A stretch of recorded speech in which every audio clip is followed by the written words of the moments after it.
Ce matin, nous avons donc le préfet de la Nana Mangere, le lieutenant-colonel Alexis Nagezangda. Il est accompagné de la chef de bureau de la MINUSCA à Bouar, Madame Christine Kapalata.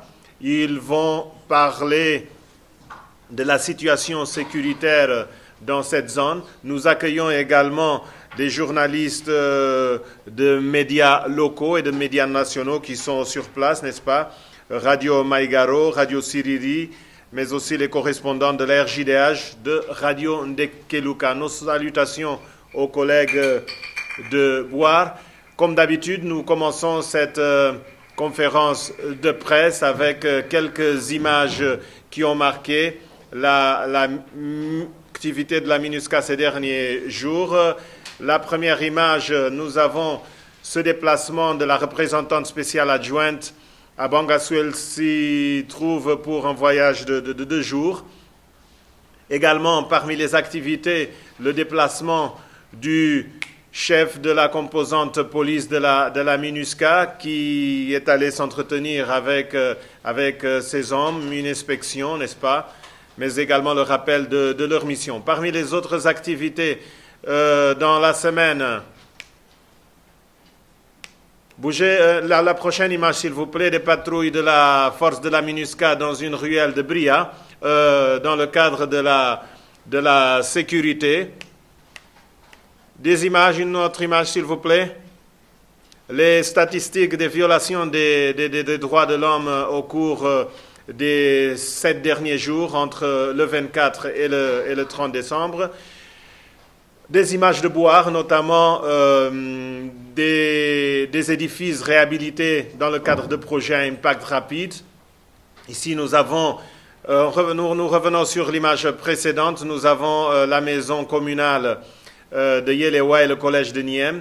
Depuis 2014, la MINUSCA a financé 23 projets pour une valeur de 285 millions de francs dans la région de Bouar.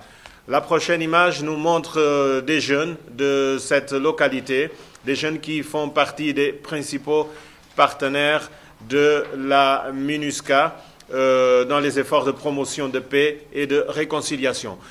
Des activités également de la force, n'est-ce pas, des appuis aux plus vulnérables. Nous avons quelques images remises de médicaments à l'hôpital de Kagabandoro, mais d'autres images de consultations médicales à Birao, à Gambo, à Bokaranga et à Bouar par différents contingents, mais également la formation à la menuiserie. Là également, c'est à Bouar.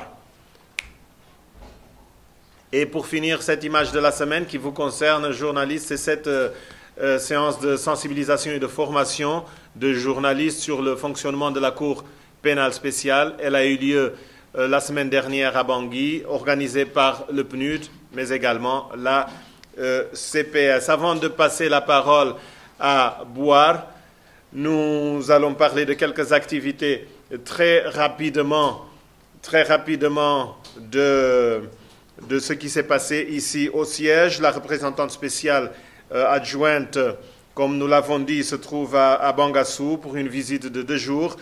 L'initiative de paix, la cohésion sociale ainsi que la situation humanitaire font partie des thèmes abordés.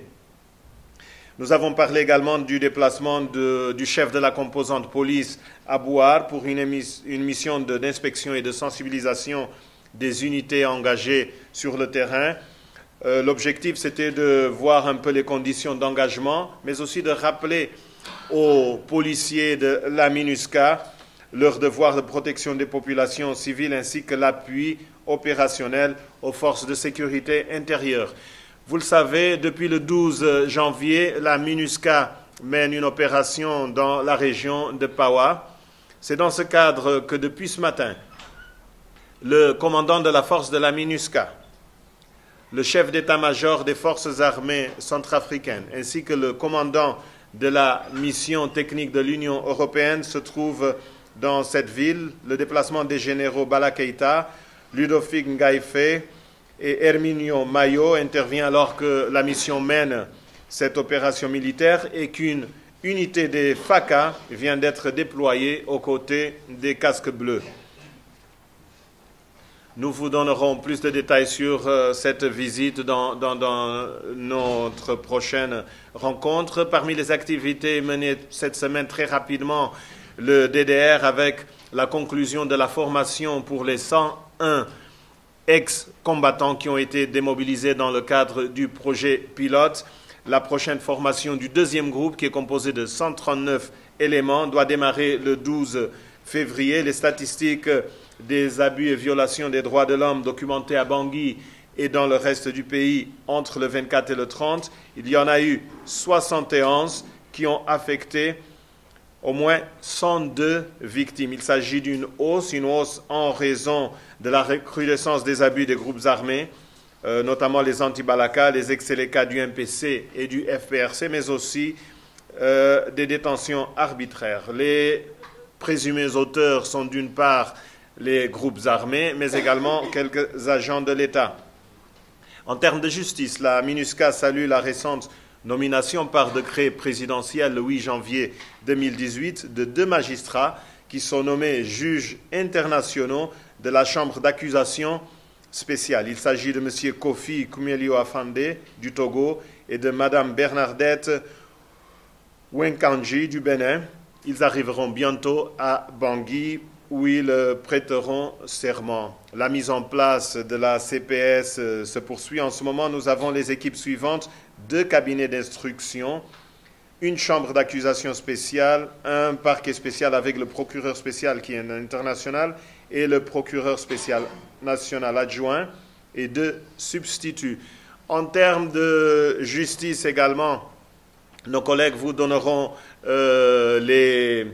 les biographies de ces 2 magistrats. Ils vous distribueront également un dépliant sur le recrutement des agents pénitentiaires, un projet qui a été lancé le 22 janvier dernier. Et pour finir, des activités des affaires civiles de la MINUSCA. Elle a organisé entre le 23 et le 28 janvier une série de formations dans les sous-préfectures de Subut, Dekoa et Ndjoukou, au profit des chefs de village, notamment à Kémon, où le chef de village a appelé les responsables à utiliser les connaissances pour maintenir la paix et l'harmonie.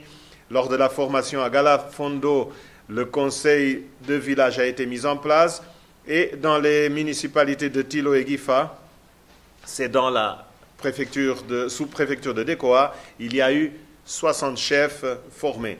Un tout dernier élément concernant ces sensibilisations menées par le comité de suivi du pacte de non-agression entre les communautés de Boeing et de PK5 les 29 et 30 janvier.